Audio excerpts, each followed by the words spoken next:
In the mid-19th century, China experienced its greatest civil war.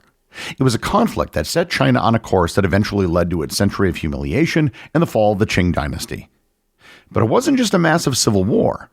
In terms of total lives lost, it was far and away the largest war in history up until that point. And by some estimates, it might have even been as or more devastating than the world wars of the 20th century. Yet despite being one of the greatest conflicts in history, it remains largely unknown in the modern world. Learn more about the Taiping Rebellion and how it changed China on this episode of Everything Everywhere Daily.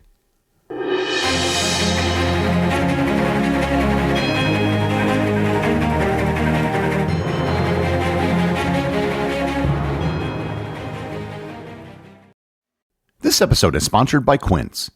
The holiday season is upon us, and that means buying gifts for friends and family. So why not get something that's top tier but affordable? That's where Quince comes in. Quince has great items like $50 Mongolian cashmere sweaters that feel like an everyday luxury and wool coats that are equal parts stylish and durable. And you'll pay a fraction of what you would from other retailers, and their prices are literally listed on the Quince website. I just got an Australian merino wool sweater that looks great and cost only half of what it would have if I had bought it somewhere else. By partnering directly with ethical factories and top artisans, Quince cuts out the middleman to deliver premium quality at half the cost of similar brands and often even bigger discounts. Give and get timeless quality staples that last this season with Quince. Go to quince.com/daily for free shipping on your order and 365-day returns. Now available in Canada too. That's QUINCE.com/daily. Free shipping and 365-day returns. Quince.com/daily. This episode is sponsored by Uncommon Goods. The holiday shopping season is officially here. Uncommon Goods takes the stress out of gifting with thousands of unique, high-quality finds you won't see anywhere else. Don't wait, because the most meaningful gifts get scooped up fast, and now is the perfect time to cross names off your list. Uncommon Goods looks for high-quality, unique products, often handmade or made in the United States. Many are crafted by independent artists and small businesses, making every gift feel meaningful and truly one of a kind. I've already told you about the cheese board I got on Uncommon Goods, but another cool item I found was a wall hanging made from wood that reproduces the sound wave of your favorite song or podcast. So don't wait. Cross those names off your list before the rush. To get 15% off your next gift, go to uncommongoods.com/daily. That's uncommongoods.com/daily for 15% off. Uncommon Goods. We're all out of the ordinary.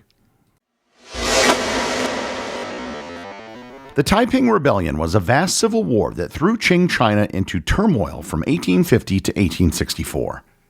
The origins of the Taiping Rebellion lay in the crisis facing China in the early 19th century.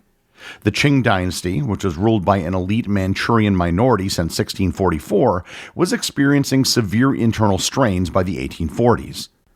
China's population had exploded from roughly 150 million in 1700 to over 400 million by 1850, placing enormous pressure on agricultural land and resources. This demographic boom led to widespread poverty, unemployment, and social instability, particularly in southern provinces such as Guangxi and Guangdong. The First Opium War from 1839 to 1842, which I covered in a previous episode, exposed the Qing government's military weakness and technological backwardness. China's humiliating defeat by Britain and the subsequent Treaty of Nanking forced the empire to cede the territory of Hong Kong, open treaty ports to foreign trade, and pay massive indemnities. This national humiliation severely damaged the dynasty's prestige and the traditional belief in the emperor's mandate of heaven. Economic disruption from increased foreign trade also displaced traditional handicraft workers, creating further unemployment. Corruption plagued the Qing bureaucracy at every level. Tax collectors squeezed peasants mercilessly while officials embezzled public funds. Natural disasters, including floods and droughts, exacerbated the suffering of ordinary people. The government's inability to provide relief or maintain order led many to believe that the dynasty had lost the favor of heaven. Into this environment stepped Hong Zhu-quan, a failed civil service examination candidate from Guangdong province who would become the rebellion's messianic leader. After repeatedly failing the imperial examinations, Hong suffered a mental breakdown in 1837. During his illness, he experienced vivid visions that he initially couldn't understand. Years later, after encountering Christian missionary tracts, Hong reinterpreted his visions through a religious lens.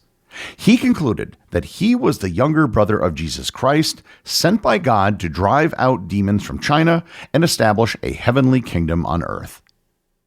Hong's theology combined elements of Protestant Christianity with traditional Chinese religious concepts and his own revelations. He preached strict monotheism, the destruction of Confucian and Buddhist temples, and radical social reforms, including gender equality, land redistribution, and the abolition of foot binding, opium smoking, and prostitution. His message resonated powerfully with marginalized groups, including ethnic minorities like the Hakka and Zhuang people, poor farmers, miners, and the charcoal workers of Guangxi province. Hong began preaching his new faith in the mid-1840s, attracting a small but devoted following. By 1850, his God-worshipping society had grown to approximately 20,000 members, concentrated in the Thistle Mountain regions of Guangxi. The movement's egalitarian message and tight-knit organization alarmed Qing officials who moved to suppress it. This official persecution transformed what was just a religious movement into an armed rebellion. In January 1851, Hong proclaimed the establishment of the Taiping Heavenly Kingdom, with, of course, himself as the Heavenly King. The rebels defeated Qing forces in several engagements and began capturing towns and cities. The movement grew explosively as it attracted desperate peasants, bandits, members of secret societies, and other people dissatisfied with Qing rule. The Taiping army was remarkably disciplined for a rebel force, maintaining strict moral codes and prohibiting looting and rape under the penalty of death. In 1852, the Taiping forces broke out of Guangxi and began a spectacular military campaign northward through central China. They captured the major city of Wuchang on the Yangtze River and then moved downriver, conquering cities along their path. The Qing armies proved surprisingly ineffective, plagued by corruption, poor training, and outdated tactics. Many government soldiers deserted or surrendered to the rebels. The Taiping Rebellion reached its zenith in March of 1853, when Hong's forces captured Nanjing, one of China's most important cities and the former Ming Dynasty capital. The rebels slaughtered thousands of Manchu inhabitants and renamed the city Tianqing, meaning heavenly capital. Hong established his court there and never left the city again for the remainder of his life.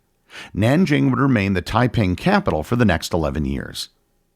From this base, the Taiping sent expeditions in multiple directions. A northern expedition aimed at capturing Beijing came within a few dozen miles of the capital before being turned back by Qing forces in harsh winter conditions.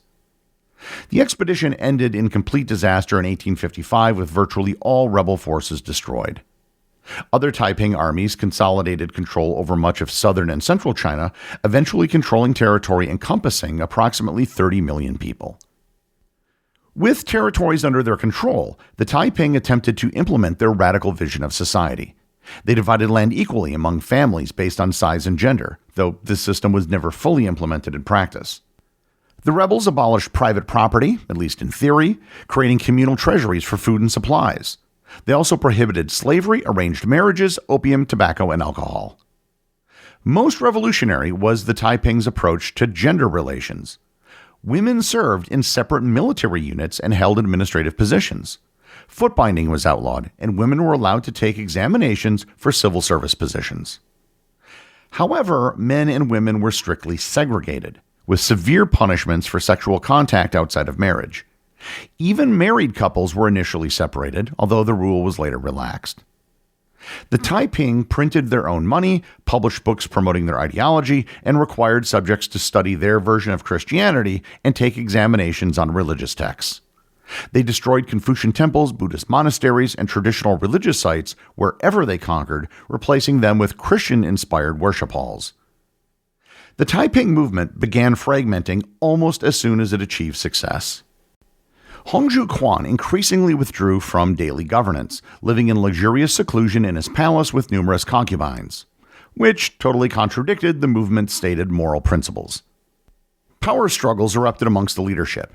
In 1856, a devastating internal purge known as the Tianjing Incident resulted in the massacre of thousands of rebels, including the northern king Wei Shanghui and the assistant king Shai Dakai. This bloodletting severely weakened the movement and destroyed much of its early idealism. Hong's cousin, Hong Rengen, briefly revitalized the movement after arriving in Nanjing in 1859. He proposed modernization programs, including railways, banks, and newspapers, showing remarkable foresight. However, the military situation had deteriorated too far for these reforms to be implemented effectively. As noted before, the Qing Dynasty initially struggled to suppress the rebellion. Even the Qing's 8 banner armies proved inadequate to the task. Salvation eventually came from regional leaders who organized new military forces. Zhang Guofan created the Hunan Army, a well-trained, disciplined force loyal to him personally rather than to the central government. Li Hongzhang created a similar Anhui Army. These regional armies proved far more effective than the traditional Qing forces. The Qing also received foreign assistance, which proved to be crucial. Western powers had initially been curious about the Taiping's Christian elements and were also critical of Qing corruption. However, the rebels' attacks on foreign merchants and their odd take on Christian theology eventually turned Western powers against them. The British and French formed the ever-victorious army under the command of the American Frederick Townsend Ward and later British officer Charles Gordon to fight alongside Qing forces. Western weapons and military advisors proved decisive in several key battles. By the early 1860s, the Taiping were increasingly besieged. Qing armies gradually reconquered rebel-held territories, tightening the noose around Nanjing. Hongzhu Quan became increasingly erratic and delusional, claiming that he could sustain his followers with manna from heaven and that God would intervene to save them. In June of 1864, Hong died, possibly from suicide by poison or from eating weeds during the siege, though his followers claimed that he had ascended into heaven. His teenage son, Hong Tiangi-fu, succeeded his father, but the situation was hopeless. On July 19, 1864, after a 2-year siege, Qing forces breached the walls of Nanjing. The ensuing massacre was horrific, with perhaps 100,000 rebels and civilians killed in just the city's fall. The young heavenly king attempted to escape, but was captured and executed in November of 1864, effectively ending the Taiping Rebellion. In the narrative I just provided, it appears to be a straightforward historical account. A group arises, comes to power, and eventually falls from power. However, what I wasn't able to stress in that narrative was the severity of the fighting and the conquests. The Taiping Rebellion was brutal. It was brutal in a way that only a few other wars in history have been. The 14-year period from 1850 to 1864 saw an estimated death toll of 20 to 30 million people, making it the deadliest war in human history at that point. Entire regions of China were depopulated and economically devastated. Cities like Nanjing saw their populations decimated. Agricultural production in affected areas collapsed, and it took decades for some regions to recover. Famine and disease took the largest number of lives. Some estimates have placed the death toll as high as 50 million, but it's hard to get a firm grasp on the numbers because there was no formal census at the time. To put this into perspective, there was nothing in the 19th century that was even close to the Taiping Rebellion in terms of total deaths. The 20 years of the Napoleonic Wars saw a few million dead. The U.S. Civil War had an estimated 700,000 to 800,000 deaths. The only thing in the 19th century that came even close was another Chinese rebellion, the Dungan Rebellion, which took place later in the century in western China. By most estimates, the loss of life in the Taiping Rebellion was greater than that of the First World War. The rebellion fundamentally altered the Qing Dynasty structure and hastened its eventual collapse. The rise of regional armies, which ultimately defeated the Taiping, shifted military power from the central government to provincial leaders. This decentralization of power created a pattern of regional warlordism that would plague China into the 20th century. The throne became increasingly dependent on Han Chinese officials rather than Manchu aristocrats, undermining the ethnic basis of Qing rule. Economically, the rebellion devastated China's richest regions. The lower Yangtze Valley, China's economic heartland, suffered tremendously. The disruption of commerce and agriculture created economic problems that persisted for decades. The Qing government emerged from the conflict deeply in debt, particularly to foreign powers, further undermining its sovereignty. The rebellion accelerated foreign penetration of China. Western powers gained greater influence through their military assistance to the Qing, extracting commercial and territorial concessions in return. The empire's weakness became undeniable, encouraging further foreign imperialism throughout the remainder of the 19th century. Intellectually, the Taiping Rebellion raised questions about China's traditional order. Though the rebellion ultimately failed, it demonstrated that peasant masses could be mobilized for radical change. The movement's combination of foreign religious ideas with revolutionary social programs provided inspiration for later reformers and revolutionaries, including Sun Yat-sen and, eventually, the Communist Party. The Taiping Rebellion, despite its massive death toll, has largely been forgotten today outside of China. If you list the greatest wars in world history over the last 250 years, most people wouldn't even list the Taiping Rebellion, mainly because they've never even heard of it. The Taiping Rebellion wasn't the end of Imperial China, but it can be seen as the beginning of the end of Imperial China. While the Qing technically won the war, the damage inflicted was so great that it ultimately doomed the dynasty. The executive producer of Everything Everywhere Daily is Charles Daniel. The associate producers are Austin Oetken and Cameron Kieffer. My big thanks go to everyone who supports the show over on Patreon. Your support helps make this podcast possible. And I also want to remind everyone about the community groups on Facebook and Discord. That's where everything happens that's outside the podcast. And links to those are available in the show notes. As always, if you leave a review on any major podcast app or in the above community groups, you too can have it read on the show.